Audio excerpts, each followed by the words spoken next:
Experts on the first panel will tackle the vexing problems posed by North Korea's missile launches and nuclear program, China's moves in the South China Sea, critical economic issues, and the IC's role in providing strategic advantage to policymakers advancing U.S. interests in the region. To discuss this topic, we have an amazing group of experts with many, many years of expertise in the Asian-Pacific region. Our moderator, we're thrilled to have Jim Sciutto, who's the Chief National Security Correspondent at CNN, moderating the panel. And just quickly to list off the speakers, Michael Collins, who's the Deputy Assistant Director of CIA for East Asia Mission Center, Ambassador Joe DeTrani, who is a Board of Managers at Sandia National Labs and has done yeoman's work in the field for years.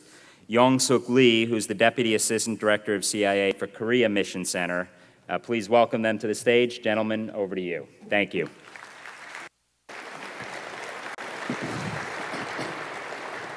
Thanks very much, Frank, and thanks very much to all of you for being here. This is an ideal opportunity for me to be surrounded by these smart brains on China, so I'm sure I'm going to enjoy this as much as you do. I'd like to begin someone obviously on North Korea. And Michael, I wonder if I could put you on the spot here, because there's a lot of rhetoric going around in both directions about military options. And then outside that, there's a lot of analysis and warnings and fear of imminent conflict on the Korean Peninsula. I wonder if you could describe for us, in your view, what is the danger today of military conflict over North Korea?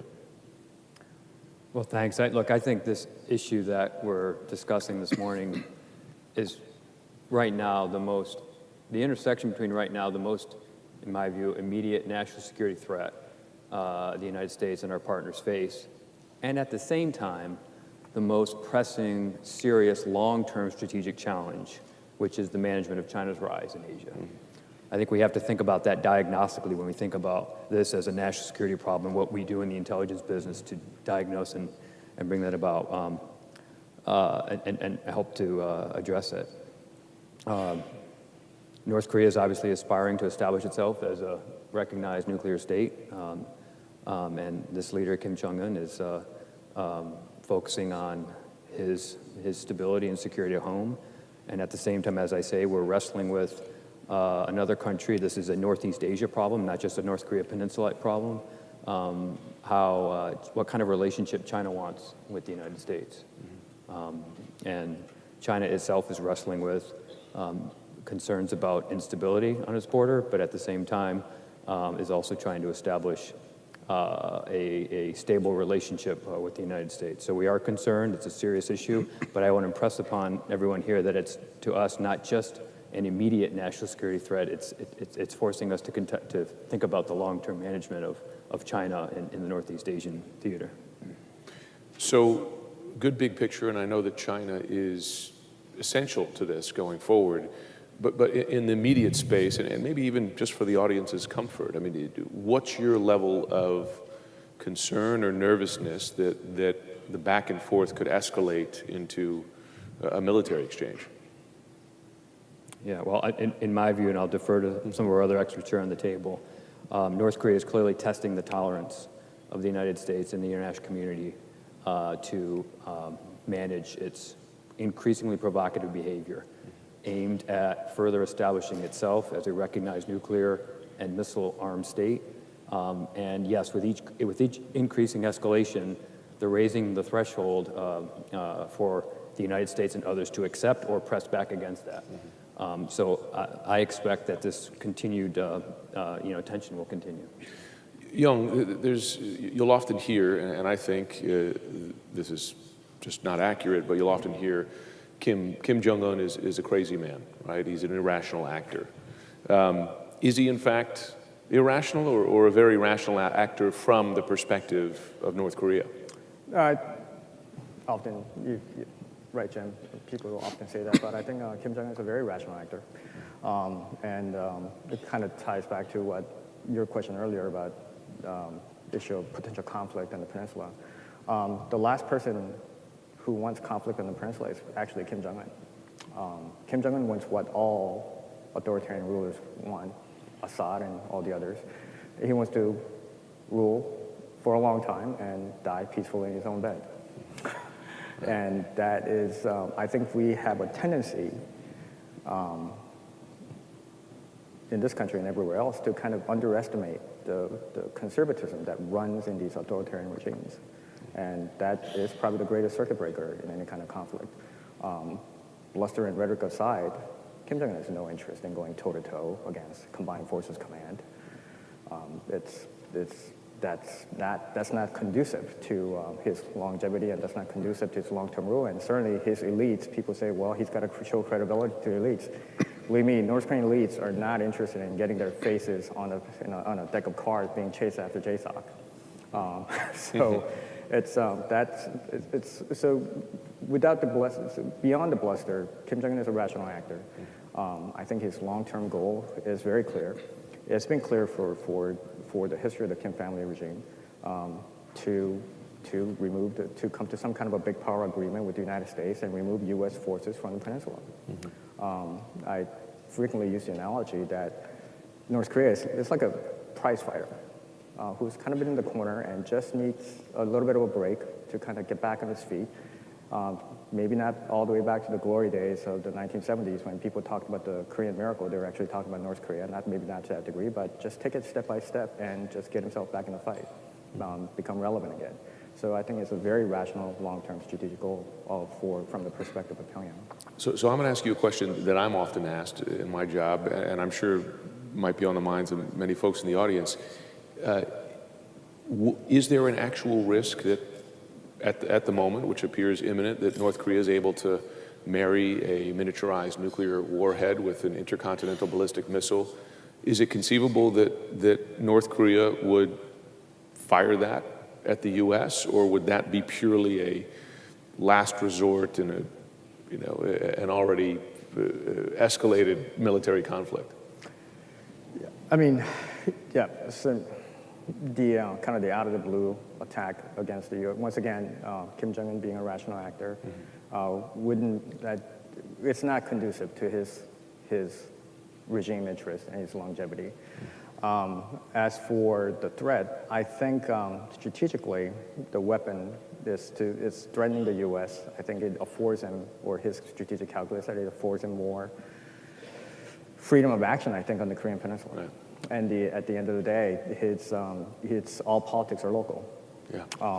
And I think, if you kind of look at their strategic calculus, goal is kind of clear in that ICBM threatens the U.S., then you take it the next step. Why would he want to threaten the U.S.? Probably because he wants to keep us out of his sandbox. Yeah, yeah. Ambassador Detrani, you were, as special representative to the North Korean talks under the George W. Bush presidency, you've been involved in negotiations with North Korea. I speak to, for instance, D&I Clapper, and he is one of the public voices who is saying, listen, we got to sit down with North Korea. Things on the table have to be, for instance, a pledge for no nukes on the peninsula, et cetera. You have to talk to them, that's the path forward. But you've talked to them before, and you're well aware of the history of negotiations with North Korea, that they often either break up or North Korea cheats. So how do you factor that history in with the prospects for a negotiated settlement to the current crisis on the Korean Peninsula? A good question, Jim. It's great being here. Look, we've had agreements in the past with North Korea. I mean, as you said, they've obfuscated, they've cheated. We had the agreed framework in 1994, and they were pursuing a uranium enrichment path to nuclear weapons. But the fact of the matter is we did have an agreement in 94, and it did freeze their plutonium program at Yongbyon. We had the Perry process in 1999 when we got very close to having an agreement on missile launches, a moratorium on missile launches. In fact, we had Secretary Albright in Pyongyang. We had their Vice Marshal Joe in Washington visiting with President Clinton. And we had the joint statement in 2005. So which was progress towards halting their nuclear programs. In each of those instances, there was an issue that spoke to obfuscation or finding another path to get nuclear weapons, or not willing to open their facility up to monitors in a comprehensive way. So one would say we've had 25 years of failed negotiations. Why would you even want to look at that again? Having worked with them, Jim, my personal view, I mean, they see their nuclear weapons as a nuclear deterrent. They see the U.S. objective in the region as regime change. And they're talking about survival. And I think my colleagues, Michael Young, you put it right on. They're talking about they want to survive. And they feel with these nuclear weapons, no one's going to mess with them. No one's going to, you're going to keep a distance, you're not going to mess with us. So to your other point about, are they going to use it? No, they're not suicidal. They know the consequences of doing it. But there's also the proliferation issue there because they've sold technology to Syria and Al-Qabar, et cetera. But I think the fact is, to your question, they need to stop what they're doing. What we have seen now is North Korea becoming an existential nuclear threat very quickly, some would say presently, to the United States. They've been that way to South Korea, they've been that way to Japan. And now to the United States with ICBM launches, miniaturization, as you said, a hydrogen bomb that likely was tested on the 3rd of September. So they need to stop. And the only way they're going to stop is if you sit down with them and say, look, we know you have concerns and we'll address those concerns and we have concerns, but you have to stop launching missiles, having nuclear tests, and manufacturing fissile material. I don't know how you get there if you don't talk to them. Right. So sketch out in the simplest form what we would offer them and what we would want in return. Well, certainly what we want in return immediately, if they expect us to sit with them, is they have to stop their missile launches and their nuclear tests and the production of fissile material. What they want is security assurances. I mean, they had that they literally had a piece of paper with Madeleine Albright, the former Secretary of State, that where we did give them security assurances, they would want security assurances. Ultimately, they want a peace treaty. They're looking for, economic development assistance.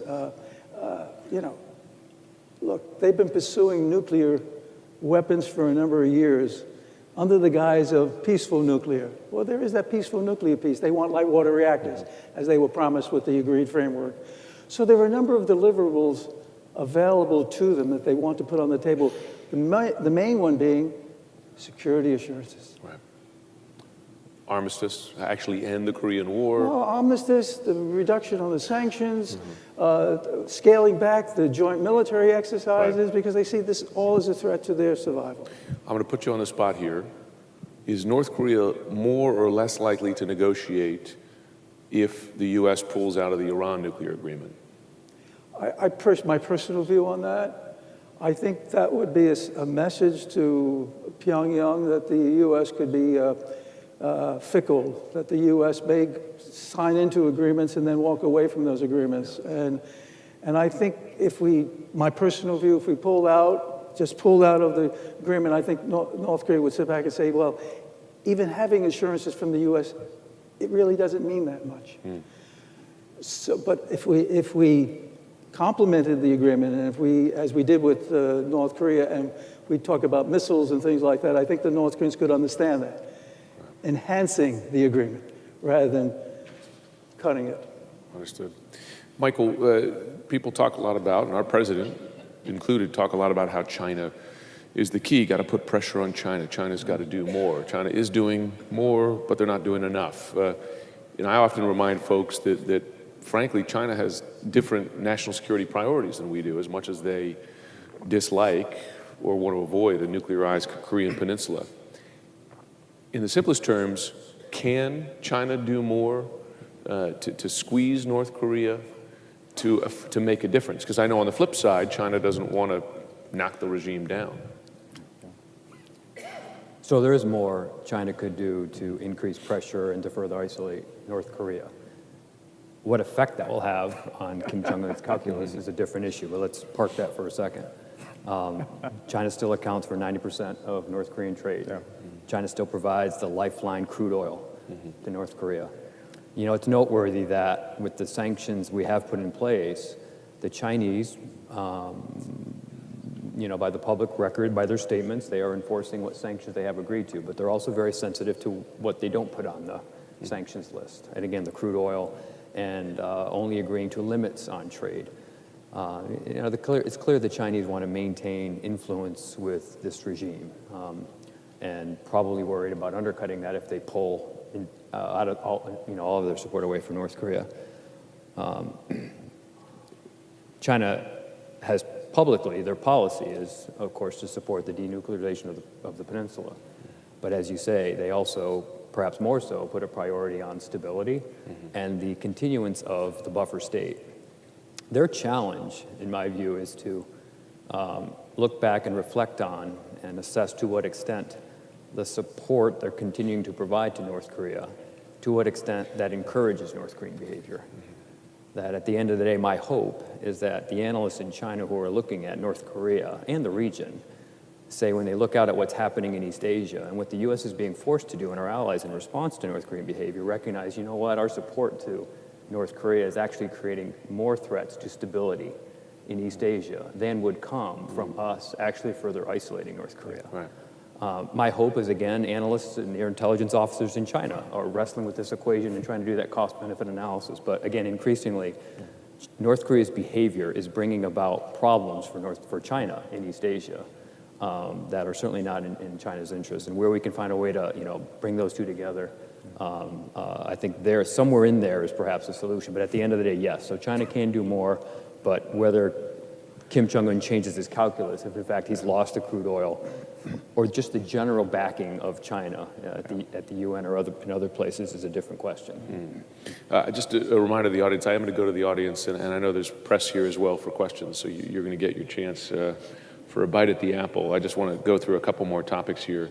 It just seems the general state of mind of the three of you, folks very deep on the North Korean issue, is relatively sanguine.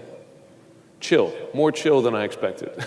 certainly more chill than the public discussion of this issue right now. Which, listen, I'm a journalist, and I see the headlines, and my gut is that it's a little more alarmist than the actual immediate danger because of things like the point you made, Young, that for instance, North Korea has no interest in committing suicide via nuclear missile, right, or via military conflict with the U.S. But are you more, and I'll put this question both to the ambassador and to Young, are you more calm about how this is going to play out in the coming weeks and months than the popular, I think, impression is of the North Korean crisis? Let me go to you, but let me just answer that from where I sit, Jim. We could stumble into conflict. Because as we mentioned, an existential nuclear threat to the U.S. and our allies, if they launch something, an imminent threat, it's a missile that is viewed as an imminent threat, we have no choice but to use our missile defense, our allies' missile defense capabilities, and take it down. That's a preemptive strike. Can we shoot it down? Well, we are working on capabilities which are pretty impressive. Is 50-50 Is it correct? 100%? Very few things are 100%, but the fact of the matter is we're committed to, if it's an imminent threat, we will take it down. And it's international law not only permits it, the citizens in our respective countries expect that of our leadership, that we would protect them from an imminent threat, in this case coming from North Korea, being that they have the missiles and they have the nuclear, et cetera.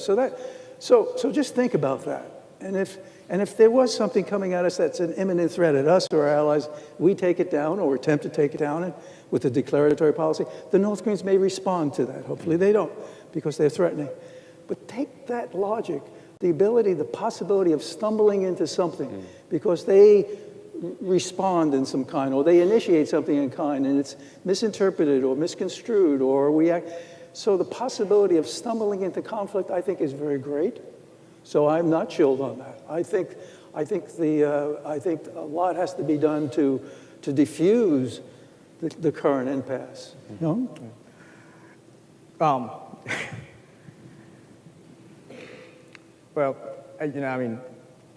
we are concerned. And as Ambassador DeTrani mentioned, stumbling into a conflict, that risk exists at any time on the Korean Peninsula. In the Yellow Sea and the Northwest Islands, where the South Korean Navy, bless their hearts, they're every day toe-to-toe against the North Korean Navy, and that situation could escalate at any moment. And we've seen in recent history several incidences when it just gets out of control. But however, it's just, there's a clarity of purpose in what Kim Jong-un is doing. I don't think he's done. I think actually, in fact, I told my own staff, October 10th is the Korean Workers' Party founding day. That's Tuesday in North Korea, but that's Monday, Columbus Day holiday in the U.S. So stand by your phones. And Central Intelligence Agency. The Central Intelligence Agency stands by. The Korean Mission Center stands by. We can be a scalp. We are an instrument of national power. We can be a scalpel, or we can be a sledgehammer. And maybe that's one of the things. And it's just kind of better understanding the North Korean motivation. I tell people I'm 46 years old, and I've been studying North Korea for 24 years, a little over half my life. Kind of depressing. And in that point, kind of the two lessons I learned is that, one, North Korea is a political organism that thrives on confrontation. You talked about, Ambassador Detrani talked about the need for dialogue. And one of the big stumbling block for dialogue is that if we do come to a good place, North Korea is going to have to explain to its people that, all right, suddenly we're friends with the United States. North Korea exists to oppose the United States. Yeah. So how are you going to explain to your population what the last 60, 70 years of sacrifice was all about? And the other lesson I learned is that China gets a vote. That's, since the end of the Korean War, what's bound North Korea's behavior is fear of Chinese abandonment on one end and fear of a U.S. strike on the other end. And right now, there's nothing bounding Kim Jong-un's behavior, and he's behaving the way he is because he's not afraid of Chinese abandonment, he's not afraid of a U.S. strike. So then it becomes, tolerance of wills. How far will Kim Jong-un go? And I think Kim Jong-un himself and North Koreans themselves have miscalculated. They wanted our attention. Believe me, they have our full, undivided attention. Director of Central Intelligence Agency, Mr. Pompeo, stood up the Korean Mission Center earlier this year, and that it's our full-time job to give them full, undivided attention. And once again, the risk of conflict always exists, but we have great allies. We're not in it alone. We have fantastic allies and a world-class intelligence service in South Korea, and the Chinese as well. China gets a vote. Mm-hmm. You look back, I actually looked back in the history books, and the first time the Chinese intervened in the Korea, it was actually the Han Dynasty. Wow. And they have intervened at every single moment in the crossroads of Korean history, last one being in October 1950, and they have a pretty good track record. Yeah. Except for that one time when during the Sino-Japanese War in 1898. So it's we're not in it alone, and certainly we're not underestimating the threat. But there's a clear purpose what Kim Jong-un is doing, and I hope he doesn't make the mistake, and the North Koreans don't make the mistake either, underestimating our will, underestimating will of the United States and will of the Combined Forces Command. It always struck me during my time in China that China's policy view is attached to much longer timelines than ours. Absolutely. Right, and that's of course obvious. They have a much longer history than ours, but that, and you'll hear that from Chinese diplomats often. They'll say, whether you're talking about the South China Sea, but the history informs the perspective of how they look at these issues. And I think maybe just by our short history, but also the American kind of ADHD, perhaps. And we don't look back that far when we're looking at how these things played out. I'm going to put you on the spot. You're aware of the president's comments via Twitter and elsewhere about fire and fury, et cetera. And you probably saw a story a couple of days ago where some folks in the administration were saying that this is intentional, that keeps U.S. adversaries off guard to some degree. Like I'm happy to play the crazy man because then they don't really know how we're going to react. From your seat, does that work in a power relationship like this, whether with the North Koreans or with the Chinese? Well, talking about the Chinese, like I said, I talked about the two bookends: Chinese abandonment and fear of U.S. strikes since the end of the Korean War. The twice that those bookends closed, that China moved, wasn't the Chinese were absolutely convinced the U.S. was ready to go to war on the peninsula. First was in 1976, following the brutal murder of 2 U.S. Army officers at the DMZ. President Gerald Ford launched Operation Paul Bunyan to cut down the trees. It was a tree trimming operation in which the U.S. officers were attacked. That Chinese put tremendous pressure on Pyongyang. The most recent example was 2003.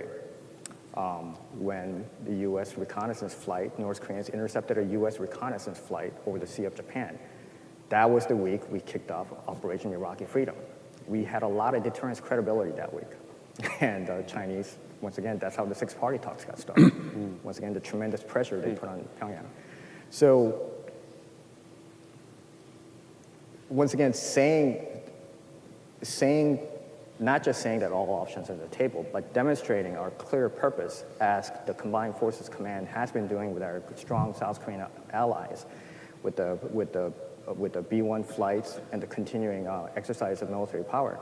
That will has to be continued to be displayed because China still looks at the North Korea problem. Correct me if I'm wrong, Mike. China still looks at the North Korea problem through the lens of what the U.S. is doing and has been since the Korean War. The only way they're going to put pressure on North Korea if they're convinced of seriousness of the U.S. purpose. Their main strategic goal is not to bring peace and stability on the Korean Peninsula. China's strategic goal is to frustrate the U.S. and maintain a permanent division of the Korean Peninsula with a very cynical view that they want that buffer zone between the Yalu River and the DMZ. So I think that clarity of the strong purpose statement from the president, clarity of purpose demonstrated on the ground with our South Korean allies in lockstep, I think that needs to continue. That actually needs to probably increase to really demonstrate that we are about that if nothing else, to demonstrate that strong will to the Chinese. And I think that goes for the South China Seas as well, with our freedom of navigation operations.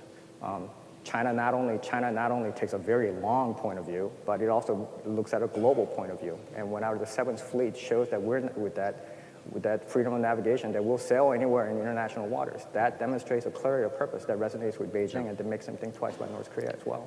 I got to go on one of those freedom of navigation flights on a P-8, which I'll never forget. Michael, you wanted to pipe in. Well, look, make no mistake, we take this issue very seriously. It's not helpful to be rash in our analysis. We're very thoughtful, of course, in how we look at this issue, as we all should, of course. But please don't take away from this venue that we're at all calm about what's at stake on the peninsula. Because that panicking would help. And as I said earlier, again, this is not just what we're seeing here. Is not just wrestling with the immediate threat that North Korea poses to the United States right now. What we're seeing right now, first and foremost, as Young reflected on, is a test of what relationship China wants with the United States. China aspires to be the preeminent power in East Asia. And yes, that comes at the expense of U.S. influence. China is aspiring more globally to undermine, weaken our influence in areas where our interests conflict. That's not to say, of course, there aren't areas of complementarity. There are, and many. But the way in which the North Korea issue is playing out in China's management of it, as Young said, the endurance of a buffer state. Why do they want a buffer state? Right, because they see themselves in competition with the United States and our alliance network in East Asia. To your question, China's calculation as to what to do on North Korea is not determined solely, if at all, by North Korean behavior. It's what they worry what will happen in response to North Korean behavior. And so, as I said earlier, my hope is that when the Chinese look at what the United States may be forced to do or others may be forced to do in response to North Korean provocations, say, for example, THAAD being put in South Korea, that's not in China's interest. Right. That at the end of the day, they say, you know what, that's not the United States causing that. That's North Korea that's bringing about THAAD or bringing about a stronger U.S. alliance network in East Asia, which, again, is not in China's interests. When you recognize not just their view of history, but their long-term view of where they want to go, that greater concern about the international response to North Korean behavior is probably helpful. Jim, let me just add on that, and I don't disagree with my colleagues. China has done some heavy lifting with North Korea. We see this now with the sanctions. We certainly saw it with the six-party talks where they convened the talks. As Jung indicated, they were the ones who brought North Korea to the table in April of 2003 to initiate the six-party process and so forth. But to your initial question, I think China has to be concerned about stability in the North, but conflict in the Korean Peninsula. They don't want, I mean, obviously they don't want conflict on the Korean Peninsula. And I think they realize we're at an inflection point with North Korea because, again, miscalculation or lack of communications could precipitate something.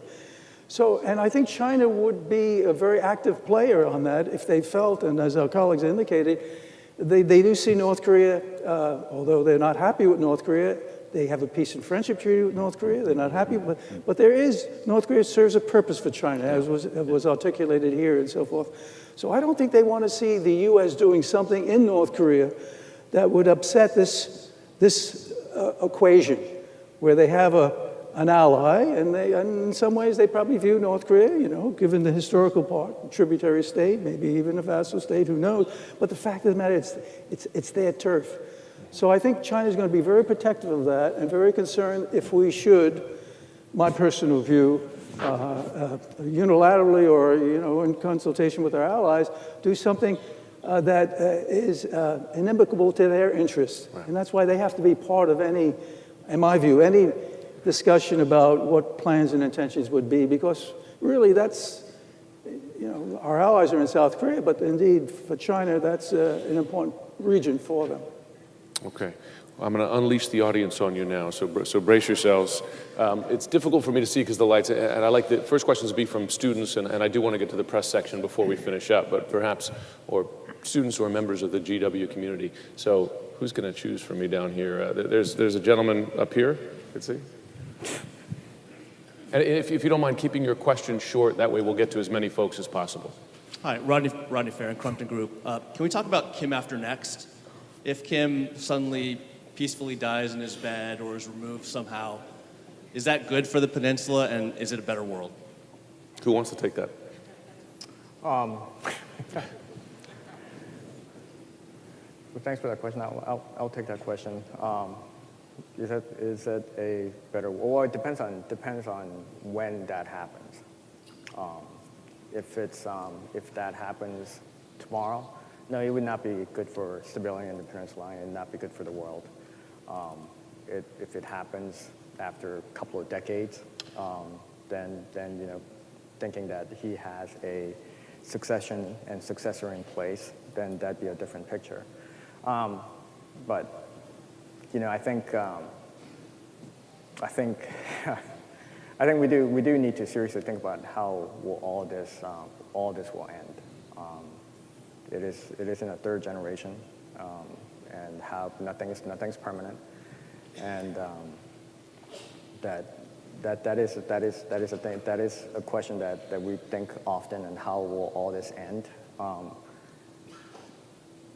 And as for where it will, what it will end up in, what kind of, would it be a better world, what kind of situation will be in the Korean Peninsula, I think a lot of it depends on, frankly, the South Koreans, and the strengths of their partnership with the United States.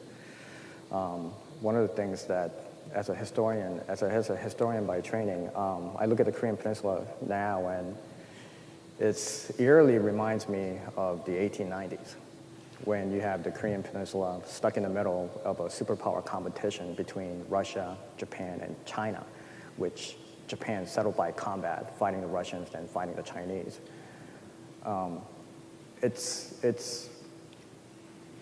I think once again, it's exactly where the U.S. and South Korea is going to be at the time. How convinced China, once again, is of how the strengths of the U.S.-South Korean deterrence, and not just regionally, but globally. They'll weigh in on that calculation. It's kind of a sudden death of Mr. Kim. That's just speculation at this point. But I think if you want to plan for a sudden crisis, sudden leadership change, the best way to do that is, once again, as Michael talked about and as Master Detrani talked about, we got to be in a good place with China. And once again, there can't be any daylight between and there isn't, between our partnership with the South Koreans. Another question, is there a student, I just want to give a student a chance, right here, this gentleman here. And if you don't mind identifying yourself when you start. Hi, I'm Michael. I go to GW University. I have a question regarding China. How do you think China is going to react after the 19th Party Congress if Xi's plans to assume increased party power succeed in regards to Korea and maybe containing them a little more, that he has more flexibility? Michael, I might send that to you. How will this, I'm sorry, how will this policy change? Or Did you say how China will react to Xi taking more power after the Congress? Yeah, now that he has more flexibility because he has more political power, if his plans succeed after the Congress, how do you think they might react toward North Korea now? Oh, I see. That's a great question. I mean, look, he's effectively consolidated power faster than no leader since Deng Xiaoping over the last 5 years, and a very good chance he's going to emerge from this party Congress all the more powerful in China's overall leadership. You know, we understand. You know, Xi has at home. He's clearly tightening the grip on state control across a whole host of issues. Externally, he's encouraging a more muscular diplomacy, a more assertive diplomacy in many ways. You know, it looks like Xi is a key variable in that. And yeah, so if he is to emerge from the Congress, as we expect, in an even stronger position after having consolidated power all the more for his next 5-year term, I said this. It'll be an interesting test after that, after the 19th Party Congress is concluded. To what extent, what kind of relationship he wants to, you know, encourage with, again, not just in Northeast Asia, but especially with the United States. Right now, it's clear on just about every front they want stability. Stability, stability, stability. On the economic side, and on Korea, and in the U.S. relationship. Afterward, he will have probably a freer hand to think more about the strategic goals he's setting, and both on the domestic front and the foreign policy front. So it'll be an interesting path forward to follow. Is it an exaggeration to say that he envisions himself Mao 2.0? Yeah, no. Not an exaggeration? Not an exaggeration. Well, you know, further to that point, what we're seeing even now, indeed post-19th Party Congress, is China's leadership with Xi Jinping as a global leader. Yeah. With the Asian Infrastructure Investment Bank, with the One Belt, One Road, you go down the road to G20, it's global leadership. And this is Xi Jinping. And, you know, he's gotten rid of a number of anti-corruption campaign, taking care of that, and now putting China on the stage in a global sense, in a leadership sense. That's an important piece, and it plays very well to China's sense of history, a strong sense of nationalism and pride. All right, another question is there, I don't know where the press pen is, but I do want to give journalists a chance to ask a question because I know you're here too. Who can help me out on that? That's they put them in the back, right, where the journalists belong. Should be a fence or something. There we go. And again, if you could identify yourself. Hey, Jim. Kim Dozier, Cipher Brief. Oh, Kim Dozier. I didn't know they were giving the mic to Kim Dozier. So my question is, what does the president's tweets do to the overall policy? How do you think they're being read by the North Korean public writ large, the elite, and by the leader?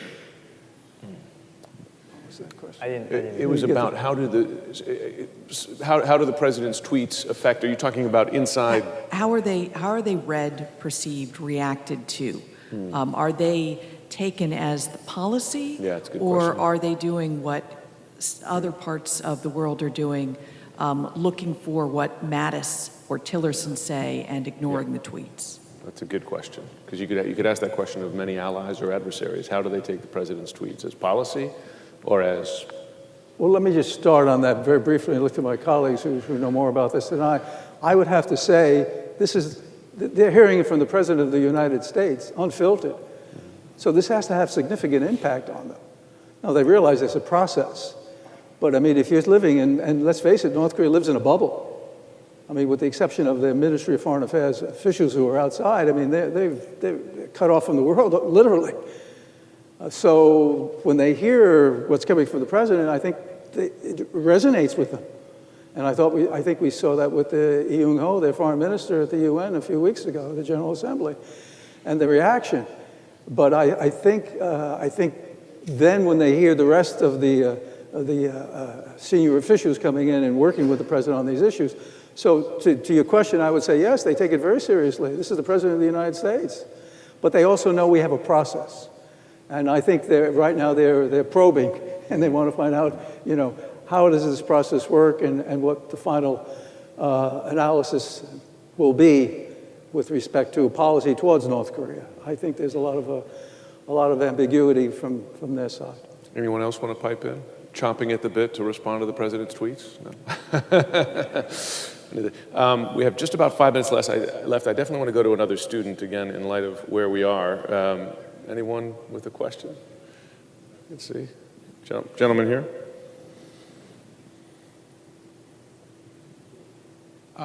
You said that China gets a vote. Can you tell me a little bit about South Korea's vote and the restraint that they've showed at Waipito and Chonan? What do you think it would take to get South Korea to do something destabilizing? No, I think, no, absolutely. And once again, it's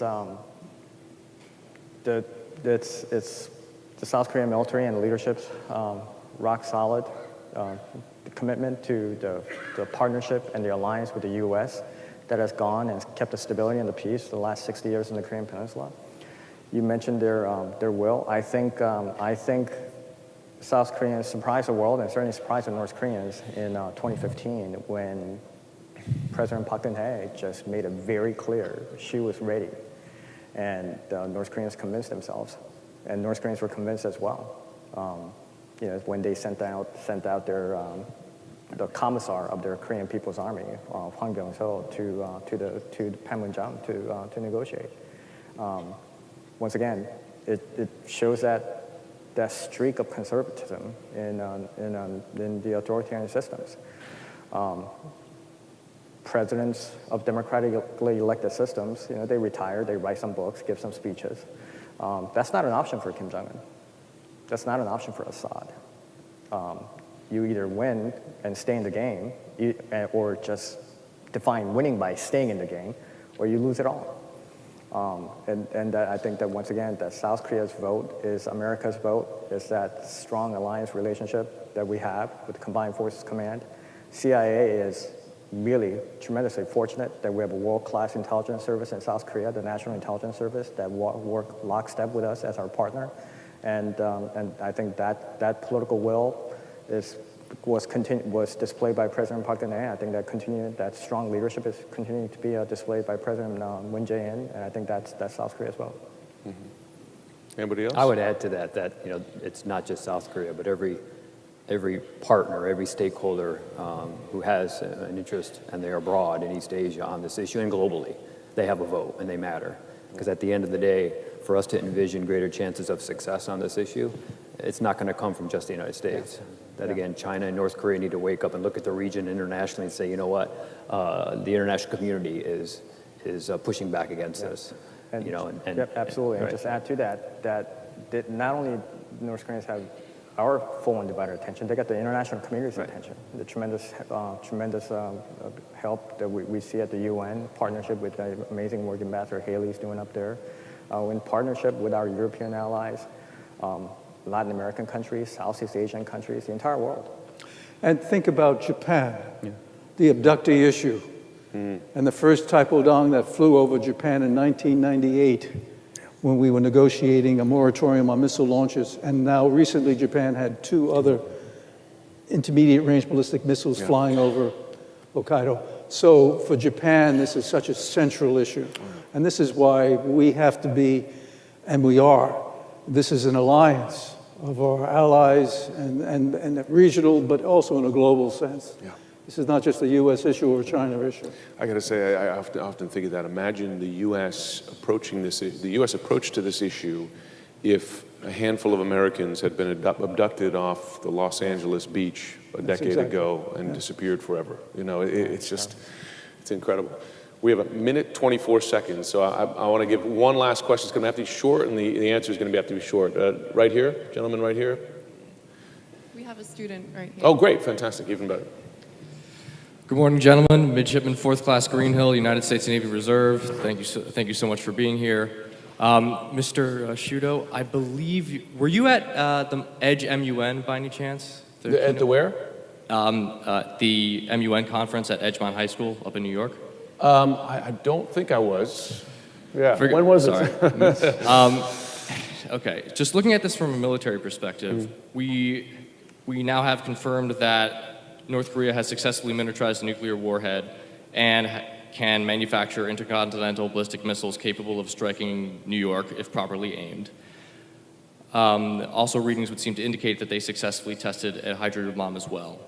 What assurances do we have that Kim Jong-un will not decide to use one of these weapons on the United States or its allies on the same emotional whim with which he turned his own uncle into thin red paste with an anti-aircraft battery? Yeah, who wants to take it? You know, I think, once again, Kim Jong-un, Mr. Kim, is a very rational actor. The purging of his uncle, it's frankly, and I think actually, you know, the Chinese, I actually blame the Chinese for that, going around telling people that he's the power behind the throne. You know what? Well, that got Kim Jong-un's attention. And he will show you exactly who the power man in the power in the man is. He doesn't have a power behind the throne. He made that point very clear. It wasn't on an emotional whim. That's, once again, to solidify, show the world that he is in charge. There is no power behind the throne. And the same rationality, what I mentioned would probably prevent him from, is likely to prevent him from just waking up one morning, decide he wants to try to nuke LA. That's not conducive to his longevity. That's not conducive to his regime stability. Michael, final word. Yeah, you know, in the intelligence business, we target intentions, capability, and what I like to call resolve. And right now, the intelligence community is wrestling with resolve questions, not just by North Korea, but by others in the region. And to the questions that have to do with signaling and statements and all of that, right now, we're in the early stages of a new administration, and the region is watching for how everybody responds to provocations North Korea takes. That will significantly inform the extent to which North Korea or others have the resolve or not to continue their behavior. And so, again, and I talked about this last night at dinner about, you know, when we look at this from an intelligence target, it's not just about capability.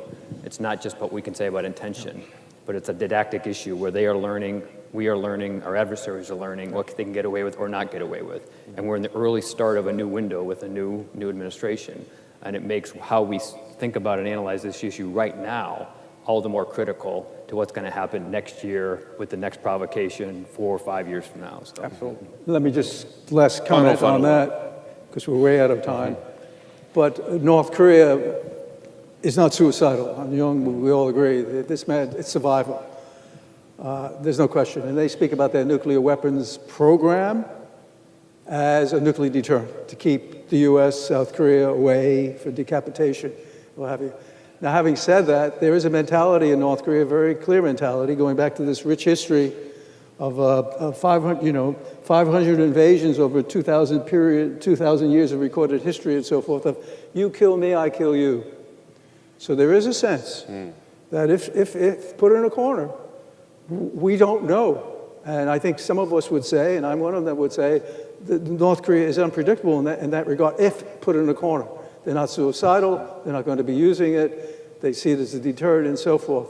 But it's their calculus and getting into their mind and seeing how a confluence of issues affect their security and what it means for their survival. So this is a very complex issue. Goodness, that's sobering.